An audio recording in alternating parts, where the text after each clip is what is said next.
डेढ़ 2 महीने चला, करोड़ों पब्लिक आई, अलग अलग पार्टियों के कंट्रोवर्सी बयान आए। किस तरीके से देखते हैं? मैं सोचता हूँ अब तो कोई कंट्रोवर्सी होनी नहीं चाहिए। जब आधा हिंदुस्तान वहाँ पहुँच गया, और मैं तो ये भी कहूँगा कि जब खुद राहुल गांधी जी, जो कांग्रेस के वरिष्ठ नेता हैं और सदन के अंदर विपक्ष के नेता भी हैं, वो खुद भी वहाँ जा कर के और डुबकी लगा के अपने पाप धोने का उन्होंने काम जो किया, तो फिर इससे बड़ी बात और क्या हो सकती है। जब वो भी वहाँ मानने लगे हैं, तो मैं सोचता हूँ कि हमारे देश के प्रधानमंत्री नरेंद्र भाई मोदी जी को धन्यवाद देना चाहिए कि आस्था सब में पैदा हुई है, और उनके मन में भी आस्था पैदा हुई तो सभी में आस्था बनेगी, पैदा होगी, धीरे धीरे आएंगे। थोड़ा देरी हो सकती है, लेकिन सब में इस प्रकार का भाव जागृत होगा।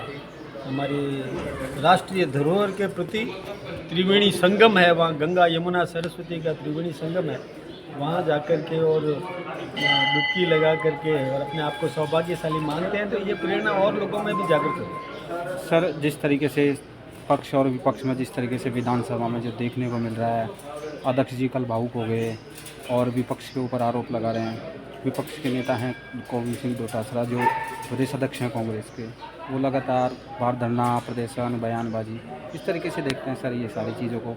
पैसा का दुरुपयोग होता है, सत्ता चलती है। जनता ने हमको चुन के भेजा है जनता की सेवा करने की, जनता की मांग को सदन के अंदर उचित माध्यम से उठाना और फिर वहाँ से उस जनता के हितों की रक्षा करना, इसके लिए सदन में भेजा जाता है। न कि वहाँ पर केवल हंगामा करना, अनर्गल आरोप प्रत्यारोप लगाना, ये ठीक बात नहीं है। शब्द चयन बहुत अच्छा होना चाहिए, उच्च होना चाहिए, और हो सकता है कि कभी स्लिप ऑफ टंग हो जाए तो माफ़ी मांग लेना चाहिए।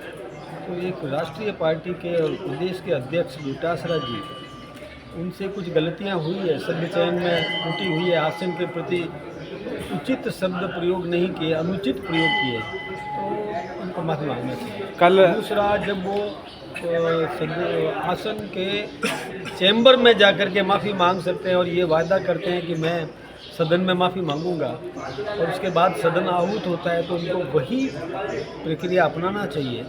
अब उससे विमुख होकर के, और वहाँ मैं सोचता हूँ कि अंतर्कलह कांग्रेस के अंदर बहुत है, और उसका खामियाजा पूरे राजस्थान की जनता को भुगतना पड़ता है। आपको नहीं लगता कि 3 बार के मुख्यमंत्री अशोक गहलोत जी कल गेट के बाहर धरने पर बैठे रहे? अगर वो चाहते तो अध्यक्ष साहब से मिलते, अपने विधायकों को ले जाते, अब वो दुविधा में है गहलोत साहब कि क्या करे।